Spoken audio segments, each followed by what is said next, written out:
Hello students, मैं संजीव कुमार।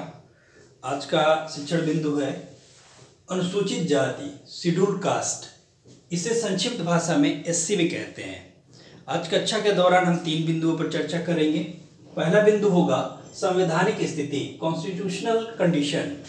दूसरा बिंदु होगा अनुसूचित जातियों की समस्याएं, प्रॉब्लम्स ऑफ शेड्यूल्ड कास्ट। और तीसरा बिंदु होगा अनुसूचित जातियों की स्थिति सुधारने के उपाय, improving condition of scheduled caste. इन्हीं 3 बिंदुओं के बीच आज पूरी क्लास निर्भर करती है, पूरी क्लास संचालित होगी। तो देखते हैं कि शेड्यूल्ड कास्ट है क्या, अर्थात कि जो है अनुसूचित जाति, ये अनुसूचित जातियां आई कहाँ से। तो इसके लिए हम चलते हैं अपने इतिहास, भारतीय इतिहास की तरफ।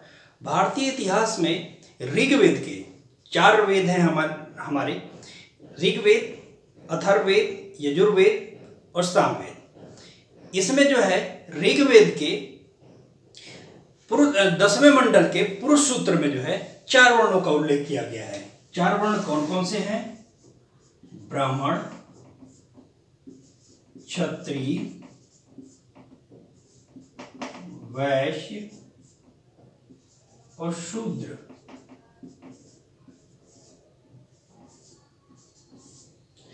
चार वर्णों का उल्लेख किया गया है और इनको जो है कार्य के आधार पर बांटा गया था। कार्य क्या क्या था इनका? कार्य ये था कि ब्राह्मणों का कार्य ये था कि वो सिर्फ पूजा पाठ धर्म के जितने कार्य होंगे, शिक्षा पर जितना कार्य होगा वो उनका होगा। दूसरा कार्य था क्षत्रियों का था। तो क्षत्रियों का कार्य ये था कि वो जो है युद्ध स्थलों में भाग लेंगे, युद्ध के कार्यक्रमों का संचालन करेंगे। इस तरह के कार्य जो है क्षत्रिय के थे।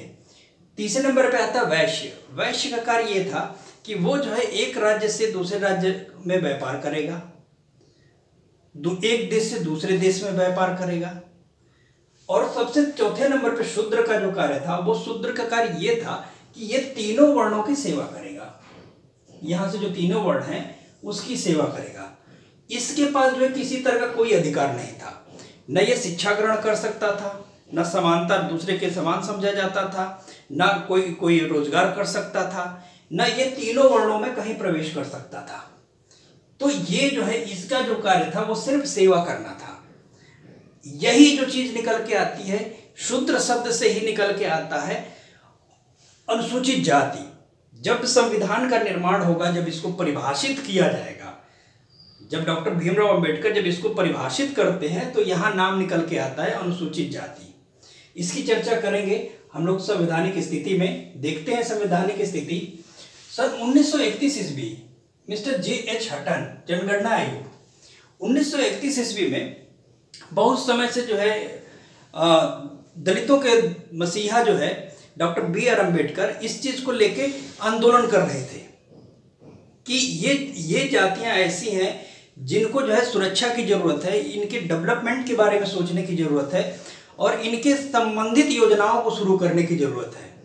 तो ब्रिटिश सरकार ने इनकी बातों को ध्यान में रखते हुए 1931 ईस्वी में तत्कालीन जनगणना आयुक्त मिस्टर J.H. हटन को नियुक्त करती है और कहती है कि जनगणना के बारे में जनगणना करिए इनकी।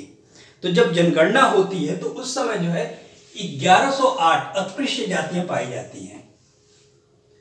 अस्पृश्य जातियां, अस्पृश्यता अर्थात कि जो है अनटचबिलिटी, अर्थात कि इनके साथ एक और समस्या ये भी थी कि इनको कोई छूना तक पसंद नहीं करता था। छूने का मतलब कि ये जो है एक व्यक्ति से दूसरे व्यक्ति को छुआ ना जाना, छूने में भी भेदभाव करना, उसमें भी डिस्क्रिमिनेशन नजर आता था कि जो कोई छुएगा नहीं इनको। तो इस तरह की चीजें जो है यहाँ देखने को मिलती है। तो यहाँ पे क्या होता है कि 1108 ऐसी जातियां पाई जाती हैं जो कि किसी न धर्म से बिलोंग करती हैं, ना किसी धर्म से वो होती हैं। तो यहाँ पे आप देखने को मिलेगा कि इन जातियों की जो है तत्कालीन प्रधानमंत्री रैमसे डोनाल्ड जो एक सूची तैयार करते हैं और उसके आधार पर एक अध्यादेश जारी किया जाता है, अध्यादेश 1935। और अध्यादेश जारी करने के बाद ये अनुमान लगाया जाता है कि जो है कुछ इनको जो है इनकी विकास के लिए, इनकी समस्याओं को सुलझाने के लिए जो है कुछ आधारभूत सुविधाएं इनको दी जाती हैं। 1935 में। उसके बाद जो है अध्यादेश 1936 आता है और उस समय आरक्षण की बात की जाती है। तो उस समय आरक्षण में जो है मूलभूत आवश्यकता की चीज़ें होती हैं, इनको ऊपर उठाने के लिए, इनको शिक्षा की तरफ उन्मुख करने के लिए मूलभूत आरक्षण दिया जाता है। फिर उसके बाद क्या होता है कि अध्यादेश 1936 को ही अध्यादेश 1950 में जो है आगे बढ़ाकर जो है आरक्षण का प्रावधान निश्चित किया जाता है और इसी के तहत जो है उनको आरक्षण की सुविधाएं दी जाती हैं। बात करते हैं कि इनको परिभाषित कब किया गया। संविधान अब लागू हो गया 1950 में, तो इनको कहाँ पे संविधान के किस हिस्से में कौन सा अनुच्छेद ऐसा है कि जिसमें इनका वर्णन किया गया है और कहाँ पे परिभाषित किया गया है। तो अनुच्छेद 366 में, अनुच्छेद 366 के 24 में जो है इनको परिभाषित किया गया है और यहीं पे जो है इनको नाम दिया जाता है अनुसूचित जाति। और अनुसूचित जाति से संबंधित नियम, कानून और इनसे संबंधित योजनाओं का कि इनके साथ कौन कौन से इनको अधिकार दिए जाते हैं, उसको यह निर्धारित किया जाता है कि जो है 341 में जो है इसका वर्णन किया जाता है। तो यहाँ पे देखने को मिलेगा, अब आगे पढ़ते हैं। अनुच्छेद 341 में ये कहा जाता है कि राष्ट्रपति के पास एक ऐसा अधिकार है कि वो किसी चीज पर अध्यादेश जारी करके उन जातियों को, उन वर्ग की जातियों को इस एससी आयोग में जो है शामिल कर सकता है। और ये उसके पास ये भी अधिकार आता है कि किन जातियों को शामिल कर सकता है और किन जातियों को नहीं शामिल कर सकता है। ये राष्ट्रपति के पास अधिकार आता है और राज्यपाल के माध्यम से जो है ये कार्य कर सकता है। दूसरा इसी से संबंधित अनुच्छेद है अनुच्छेद 341(2). ये भी चीज है कि जो है 341(2) में ये कहा जाता है कि संसद जो है इस पर कानून बनाकर उन जातियों को शामिल करने का प्रावधान रखेगा और ये अधिकार उसके पास होता है कि जो है ये किन जातियों को शामिल किया जाएगा और किन जातियों को शामिल नहीं किया जाएगा। तो ये दोनों अनुच्छेद आपको समझ में आ गए होंगे। इसमें जो है राष्ट्रपति के पास एक अधिकार दिया जाता है कि वो अध्यादेश जारी करके जो है किन जातियों को शामिल करना है और किन को नहीं शामिल करना है, और राज्यपाल के माध्यम से जो है उसको कर सकता है। दूसरा जो था वो संसद, अर्थात संसद के पास एक अधिकार जाता है। एक शब्द बहुत प्रमुखता से आ रहा है यहाँ पे, अध्यादेश और अनुच्छेद। अध्यादेश क्या है? अध्यादेश वो है कि राष्ट्रपति के पास एक अधिकार, विशेषाधिकार दिया जाता है, जो कि जिस समय संसद का सत्र नहीं चल रहा होता है उस समय जो है राष्ट्रपति अपने आदेश के अनुसार, अपने आदेश से जो है किसी नियम को बना सकता है। लेकिन ये नियम सिर्फ 6 महीने तक ही रहेगा, जब तक कि सत्र नहीं शुरू हो जाता है, और सत्र में जो है इसको पारित किया जाता है और पारित किया जाना आवश्यक है। तब जो ये 6 महीने का दौरान जो 6 महीने का समय दिया जाता है और उस आदेश को जो राष्ट्रपति पास करता है उसी को अध्यादेश कहते हैं। आइए आगे पढ़ते हैं। इन जातियों में जो है मुख्य रूप से जो है चर्म शिल्प अर्थात की मोची, खट्टिक, भंगी, बसोड़ और बेड़िया, ये जातियां जो है प्रमुखता से आती हैं। और ढेर सारी जातियां थी, लगभग उस समय 108 थी। तो इस समय अच्छी खासी इनकी गिनती की जा चुकी है 2011 की जनगणना के अनुसार। तो यहाँ पे एक चीज और देखने को मिलता है कि भारत की कुल जनसंख्या का लगभग 16.6% हिस्सेदारी जो है अनुसूचित जातियों की है। भारत की कुल जनसंख्या का लगभग 16.6% हिस्सेदारी अनुसूचित जाति की है। आइए आगे बात करते हैं अनुसूचित जातियों की समस्याओं के विषय में। अनुसूचित जातियों की समस्याएं, वैसे कहने को ये कहिए कि जब जो इतने दिनों से प्रताड़ित रहा हो, शिक्षा से वंचित रहा हो, समानता से वंचित रहा हो, इतना उसके साथ अस्पृश्यता का व्यवहार किया जा रहा हो, तो उसके साथ समस्याओं की कमी नहीं है। तो पहली समस्या में बात करते हैं समाज में शोषण। इनके साथ क्या होता है कि समाज में जो है समाज इनको बराबरी का दर्जा नहीं देता है और इनके साथ जो है कहीं ना कहीं भेदभाव जरूर देखने को मिलता है कि जो है समाज जो है इनको भेदभाव की दृष्टि से देखता है। भले इनके लिए यहाँ पे नियम कानून बन गए, सारे अधिकार दे दिए गए, लेकिन ये समाज में एक चीज जरूर व्याप्त है कि जो है इनको बराबरी का दर्जा जो है आज भी नहीं दिया जाता है। सरकारी सुविधाओं का लाभ नहीं। इनकी आज भी शिक्षा जो है कमजोर है, अर्थात ये शिक्षित नहीं है, और शिक्षित न होने की वजह से जो है ये सरकारी सुविधाओं का लाभ पूर्ण रूप से नहीं ले पाते हैं। सरकारी सुविधाएं इनके लिए पूरी भरपूर मात्रा में दी जाती हैं इन अनुच्छेदों के तहत में, लेकिन जो है यहाँ देखने को मिलता है कि ये शिक्षा न होने की वजह से, शिक्षा से दूरी होने की वजह से जो है इनको भरपूर जो है लाभ नहीं मिल पाता है। नेक्स्ट आता है पॉइंट, उच्च वर्ग के बालक। उच्च वर्ग के, जब दोनों बालक पढ़ते हैं अनुसूचित जाति के और उच्च वर्ग के, तो दोनों बालकों में यहाँ जो भेदभाव यहाँ देखने को मिलता था वो भेदभाव कहीं ना कहीं यहाँ भी देखने को मिलता है, और उन बालकों में भी देखने को मिलता है कि वो बालक जो है उन बालकों के साथ खेलना नहीं पसंद करते हैं, उनके साथ जो है उस तरह का व्यवहार करते हैं कि जो है ये निम्न के हैं या हमसे छोटे हैं, जो कि ऐसा कहीं है नहीं कि ऐसी कोई व्यवस्था बनाई गई है कि कोई छोटा या बड़ा है, मानव मानव है। तो यहाँ पे ये भी देखने को मिलता है कि उच्च वर्ग के बच्चे जो है उनके साथ टिफिन नहीं करते हैं, उनके साथ जो है खेलना नहीं चाहते, उनके साथ पढ़ना नहीं चाहते। तो इस तरह की समस्याएं भी यहाँ देखने को मिलती है। कृषि योग्य भूमि नहीं, इनके पास जो है कृषि योग्य भूमि नहीं है। इनकी जो भी भूमि थी वो जो है जमींदारों के हिस्से में चली गई है, या तो इनसे छीन लिया गया है अशिक्षा के कारण या शोषण के कारण। तो यहाँ पे इनके पास जो है ऐसी भूमि नहीं है, ये मजदूरी करते हैं और जो है अपना जीवन यापन करते हैं।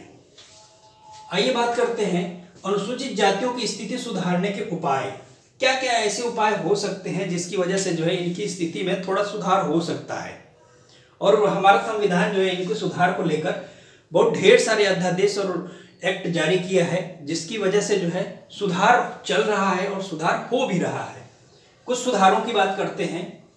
शैक्षिक संस्थानों में आरक्षण, इनके लिए जो है भारतीय संविधान के तहत जो है 15% एससी के लिए और 7.5% जो है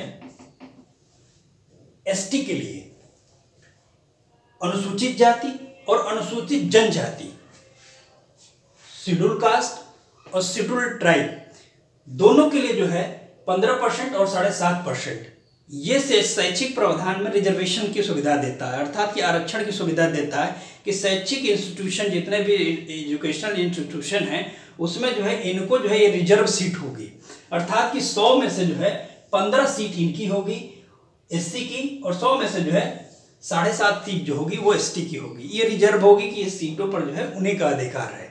उनके प्रमोशन के तौर पर, उनके शिक्षा को बढ़ावा देने के लिए, उनको समान रूप से लाने के लिए, सबके बराबर में। उसके बाद बात करते हैं अस्पृश्यता, अपराध।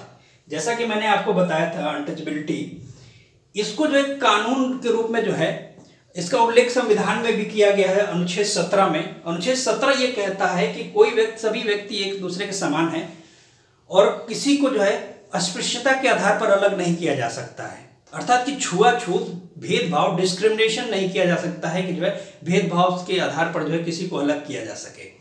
तो ये एक तरह का अपराध मानता है कि जो है व्यक्ति समान है और छूने से जो है किसी तरह का कोई वो नहीं है, और अगर किसी तरह से इस तरह की चीजें अगर सामने निकल के आती हैं तो उसको जो है अनुच्छेद 17 के तहत जो है उसको दंडित किया जाएगा। समानता, इक्वलिटी, अर्थात कि समानता की बात भी की जाती है। अगर हम इनको समानता देते हैं अनुसूचित जातियों की, उनके बच्चों को, कि जो है ये सभी के साथ समान हैं, समान रूप से पढ़ सकते हैं, समान रूप से खेल सकते हैं, सभी बच्चे एक समान हैं, तो कहीं ना कहीं ये बच्चे भी जो है ग्रोथ कर सकते हैं, इनकी बेसिक स्थिति सुधर सकती है। बात करते हैं सार्वजनिक स्थानों पर भ्रमण की। इनको जहां ना देखिए, इसमें जो है समस्याओं में जो है एक समस्या ये भी थी कि इनको सार्वजनिक स्थानों पर जो है भ्रमण के लिए जो है रोक लगी हुई थी, अर्थात कि शूद्र को जो है किसी तरह का कहीं भ्रमण करने का अधिकार नहीं था, चाहे वो कोई सार्वजनिक स्थल हो, जैसे ट्रेन हो, बस हो, बैलगाड़ी हो, रोड हो, अर्थात कि इन पर भी चलने का अधिकार नहीं दिया गया था। तो यहाँ पे ये भी चीज एक समझ में आता है कि इनको अगर हम इनकी समस्याओं को सुधारना चाहते हैं, उपाय देना चाहते हैं, तो इनको सार्वजनिक स्थानों पर जो है भ्रमण की सुविधा दी जाए कि ये सभी जगह, जैसे संविधान सबके ऊपर लागू होता है और समानता का संविधान लागू होता है और संविधान जो है समानता की बात करता है, तो सबके ऊपर लागू जिस समय होता है तो ये डिसाइड होता है कि सभी भारत के व्यक्ति एक समान हैं। सभी व्यक्ति ट्रेन में सफ़र कर सकते हैं, सभी व्यक्ति बस में सफ़र कर सकते हैं, सभी व्यक्ति रोड पर जा सकते हैं, सार्वजनिक स्थानों पर सभी लोग जा सकते हैं। तो यहाँ पे अगर हम उनको अगर बराबरी का देना चाहते हैं, बराबर रखना चाहते हैं, तो ये यहाँ पे जो है सार्वजनिक स्थानों पर भ्रमण की सुविधा जो है उनको संविधान के अनुसार दी जानी चाहिए। मंदिर व धार्मिक स्थानों में प्रवेश, यहाँ पे जिस समय रोक लगी थी तो इस समय मैंने आपको बताया था कि मंदिरों और धार्मिक स्थानों पर प्रवेश से भी इन्हें वंचित कर दिया गया था, ग्रंथों से वंचित कर दिया गया था, शिक्षा से वंचित कर दिया गया था। और बहुत कुठारा घात यहाँ पे हुआ था इनके साथ कि जो है अगर किसी को शिक्षा से वंचित कर दीजिए तो ये समझ लीजिए कि वो सदियों पीछे चला गया। तो उनको बराबर में लाने के लिए जो है उनकी एक ये चीज है कि उनको धार्मिक स्थानों पर भी प्रवेश दिया जाए, बराबर उनको समझा जाए, धार्मिक ग्रंथों का उच्चारण करने के लिए भी दिया जाए। अब बहुत हद तक जो है इन सब चीजों में सुधार हो चुका है। अब लोग शिक्षित होते जा रहे हैं, ये व्यवस्था लगभग पुरानी होती जा रही है, लेकिन अभी कहीं ना कहीं समाज में कुंठित समाज में जो है एक मनोभावना बनी हुई है कि ऊंच और नीच की, जो कि वो कुंठित समाज का एक उदाहरण है। और यहाँ पे ये भी देखने को मिलता है कि जो है भारत जो है अगर भारत का विकास करना है, भारत को ऊपर लेके जाना है, तो कहीं ना कहीं जो है सबको एक समान समझना होगा और एक समान लेके जो है चलना होगा। तभी भारत की उन्नति है, तभी भारत जो है विकसित राष्ट्र की श्रेणी में आ सकता है। तो आज हम लोगों ने पढ़ा संवैधानिक स्थिति, अनुसूचित जनजातियों की संवैधानिक स्थिति क्या थी, अनुसूचित जातियों की समस्याएं क्या थी, अनुसूचित जातियों की स्थिति सुधारने के उपाय क्या थे। मुझे उम्मीद है कि मेरी क्लास आप लोगों को समझ में आई होगी। Thank you class.